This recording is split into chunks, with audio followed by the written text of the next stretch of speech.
Imagine waking up one morning to find that your town no longer exists. The streets you grew up on gone. The laughter of your children silenced. The home you built with your hands turned to ash. That was the reality for the people of Odi, a small town in Bayelsa State, Nigeria, a town that, in one night, was wiped off the map.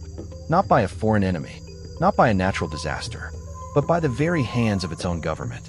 There once was a town called Odi, nestled quietly along the river Nun. Life there was simple, peaceful. Men went fishing before dawn, their paddles slicing through the misty waters. Women filled the air with chatter at the morning market, while children chased each other barefoot down red, dusty roads. The smell of roasted plantain and wood smoke hung over the village like a memory that never left. Odi was not rich in money, but it was rich in soul. Its people had known hardship, but they also knew community. They believed that no matter how far away the world seemed, their small corner of the Delta would always be safe. But in November of 1999, that belief was shattered.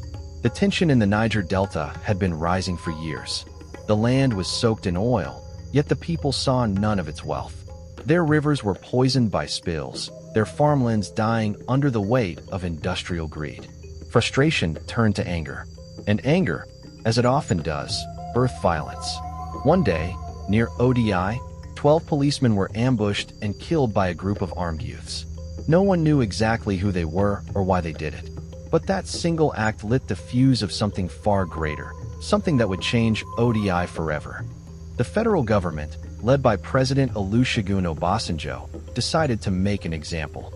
They called it a military operation. But what happened next would forever be remembered as one of the darkest chapters in Nigeria's history. On the morning of November 20th, 1999, the people of Odi woke up to the sound of helicopters circling the sky. Soldiers, thousands of them, surrounded the town. The roads were blocked. The river was guarded. No one could leave. At first, there was confusion. Mothers rushed to gather their children. Men whispered in corners, wondering what was happening. But before anyone could understand, the first shots rang out. Then came the fire. Flames swallowed homes like paper. The sound of gunfire filled the air. People ran into the creeks, into the forests, into the unknown, carrying whatever they could. Some clutched their children. Some carried nothing but the clothes on their backs. Witnesses would later say the soldiers shot at everything that moved. Old men, women, even children. Entire families were buried beneath the rubble of their burning homes. The church, once a place of refuge, was not spared. The school, the market, the houses, everything was consumed. By the time the smoke cleared, Odi was gone. The town that once sang with life was nothing but ash and silence. The only things left standing were a bank, a church, and a few concrete skeletons that once held laughter. No one knows exactly how many died. The government said only a few. Survivors said thousands. But in truth, no number can capture what was lost, because Odi was not just a town. It was a story, a memory, a home. The survivors came back days later, stepping carefully over the ruins of their lives. Some found the bodies of loved ones. Others found nothing at all. The air still smelled of smoke. The walls were blackened. The river ran quietly, as if mourning the dead. The world moved on. Nigeria forgot. But the people of Odi didn't. They rebuilt, slowly, painfully.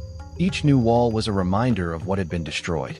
Each child born was a symbol of defiance, proof that even after being erased, Odi refused to disappear.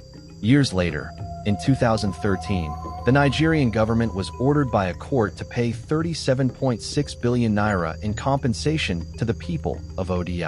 It was justice on paper, but not in spirit, because no amount of money could rebuild the souls lost or heal the wounds that never truly closed. Today, Odi stands again, rebuilt, yet forever changed. The laughter has returned, but it sounds different now. Behind every smile is memory. Behind every celebration is loss. And every November, the town gathers to remember. Candles are lit. Names are spoken. Tears fall for those who never got to grow old. For those whose only crime was being born in a town the government decided to destroy. Odi's story is a wound in Nigeria's history, one that the nation rarely talks about. But silence is dangerous, because what is forgotten is often repeated. When you hear the name Odi, don't just think of a place that was destroyed. Think of a people who survived. Think of a community that refused to vanish. Because though the fire burned their homes and the bullets took their lives, it could not erase their memory. And as long as that memory is spoken, ODI still lives. And maybe that's the truest kind of survival there is.